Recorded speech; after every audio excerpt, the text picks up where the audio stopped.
Break બાદ સમાચારોમાં આગળ વધીએ। આવતીકાલે વડાપ્રધાન નરેન્દ્ર મોદી મતદાન કરવા અમદાવાદ આવી પહોંચશે। અમદાવાદની નિશાન સ્કૂલ બૂથમાં તેઓ મતદાન કરશે।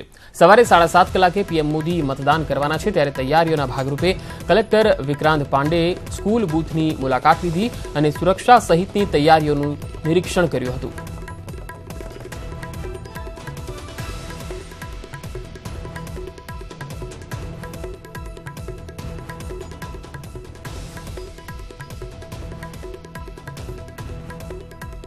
તો રાણીપની નિશાન સ્કૂલમાં એક તરફ કલેક્ટર દ્વારા સુરક્ષાની ચકાસણી કરવામાં આવી, તો બીજી તરફ નિશાન સ્કૂલમાં ઈવીએમ સ્કૂલ પહોંચ્યા।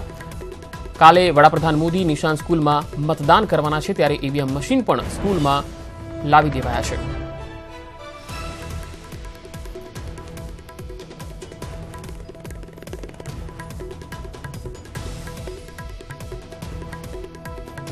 કલેક્ટર વિક્રાંત પાંડેએ નિશાન સ્કૂલની મુલાકાત લઈ સુરક્ષાની સમીક્ષા કરી હતી। શાંતિપૂર્ણ માહોલમાં મતદાન થાય તેવી વ્યવસ્થા કરાઈ હોવાનું કલેક્ટરે જણાવ્યું હતું।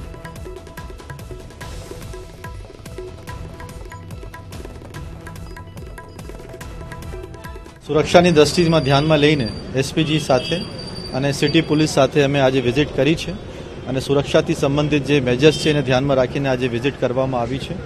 અને કાલે મતદાન છે એટલે બધા લોકો મતદાન કરવાના છે, પણ સ્પેશિયલી એસપીજી પ્રોટેક્ટી અને પ્રધાનમંત્રી શ્રી મારી જાતે વિઝિટ કરવામાં આવી છે અને અત્યારે બધી પ્રબંધન ત્યાં કરવામાં આવ્યું છે।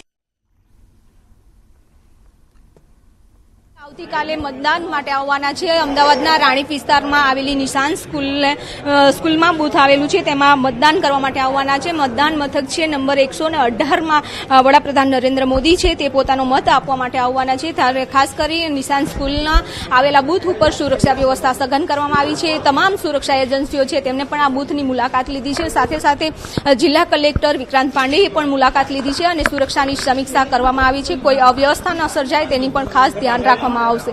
કેમેરામેન સંદીપ સાથે વિભુ પટેલ, ન્યૂઝ 18 ગુજરાતી, અમદાવાદ। વડાપ્રધાન નરેન્દ્ર મોદીના માતા હીરાબા આવતીકાલે રાયસણ ખાતે મતદાન કરશે। હીરાબા સાથે મોદીના ભાઈ અને અન્ય પરિવારજનો પણ મતદાન કરવા રાયસણ પહોંચશે। ત્યારે મતદાન મથક પર અત્યારથી જ ચૂંટણી અધિકારીઓનો કાફલો ખડકાઈ ગયો છે, તો મતદાન મથકની બહાર બંદોબસ્ત પણ ગોઠવી દેવાયો છે। આપને જણાવી દઈએ કે હીરાબાનું નામ અમદાવાદ પૂર્વની લોકસભા મતદાર યાદીમાં નોંધાયેલું છે।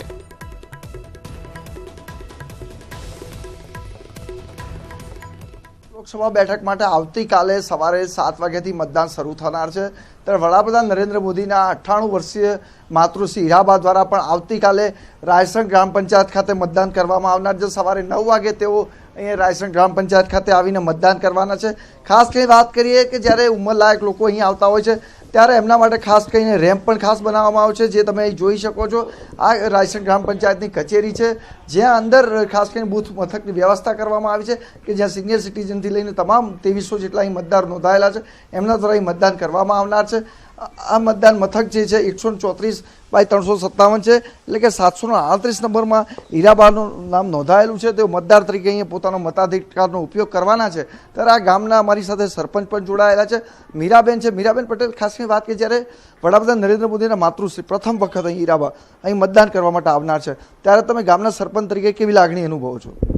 અમારા રાયસણ ગામમાં આપણા દેશના વડાપ્રધાન માનનીય શ્રી નરેન્દ્રભાઈ મોદીના માતૃશ્રી હીરાબા જે વૃંદાવન સોસાયટીમાં રહે છે, તેઓ આવતીકાલે સવારે 9 વાગે અમારા રાયસણ ગામમાં પ્રથમવાર મતદાન કરવા સપરિવાર સાથે પધારવાના છે, જે અમારા રાયસણ ગામ માટે બહુ જ હર્ષ અને આનંદની લાગણી અનુભવીએ છીએ અને એ અમારા ગામ માટે બહુ જ ગર્વની વાત છે।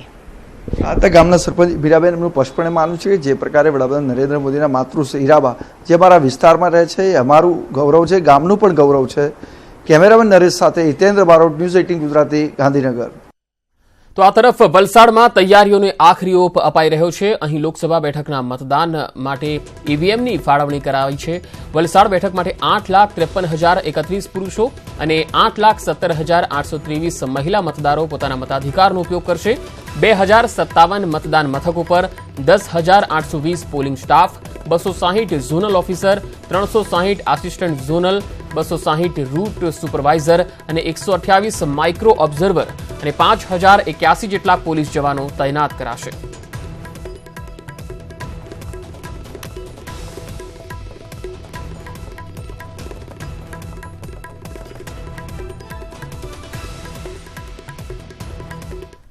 ગુજરાતમાં મતદાનના મહાપર્વને ગણતરીના દિવસો બાકી રહ્યા છે ત્યારે મતદારોમાં અનેરો ઉત્સાહ જોવા મળી રહ્યો છે ત્યારે અમદાવાદના કેટલાક દિવ્યાંગ બાળકોએ પણ મતદારોને જરૂરથી મત કરવા અપીલ કરી બાળકોએ દેશવાસીઓને અપીલ કરતા કહ્યું છે કે મતનું મહત્વ સમજો અને દેશને દિવ્યાંગ થતા બચાવો જણાવી દઈએ કે અમદાવાદના ચાંદખેડામાં સેતુ ચાઇલ્ડ ડેવલપમેન્ટ સેન્ટરે એક ખાસ કાર્યક્રમનું આયોજન કર્યું દિવ્યાંગ બાળકો માટે યોજાયેલા આ કાર્યક્રમનો ઉદ્દેશ બાળકના જીવનમાં નવો ઉત્સાહ ભરવાનો હતો આ કાર્યક્રમમાં બાળકોએ બટન દબાવો દેશ બનાવવાની અપીલ કરી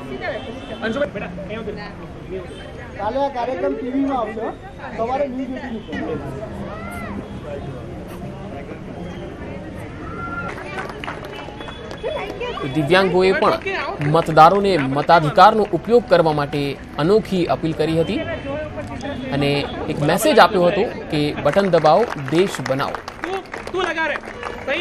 અમદાવાદના ચાંદખેડામાં સેતુ ચાઇલ્ડ ડેવલપમેન્ટ સેન્ટર દ્વારા આ કાર્યક્રમનું આયોજન થયું હતું देश बनाओ वोट फॉर इंडिया अच्छो को वोट करो वोट फॉर इंडिया બટન દબાવો અને દેશ બનાવો દરેક વ્યક્તિ વોટ કરવા જાઓ જેના લીધે 100% વોટિંગ થાય અને જે આપણો દેશ છે એ વિકલાંગ ના બને જેના લીધે આપણા દેશને તકલીફો ના પડે હવે એક અપીલ એ છે કે લોકશાહીનો સૌથી મોટો પર્વ એટલે કે વોટિંગ ડે છે તો સૌને વિનંતી એ છે કે બટન દબાવો દેશ બનાવો દેશને સશક્ત બનાવો અને જરૂરથી વોટ કરો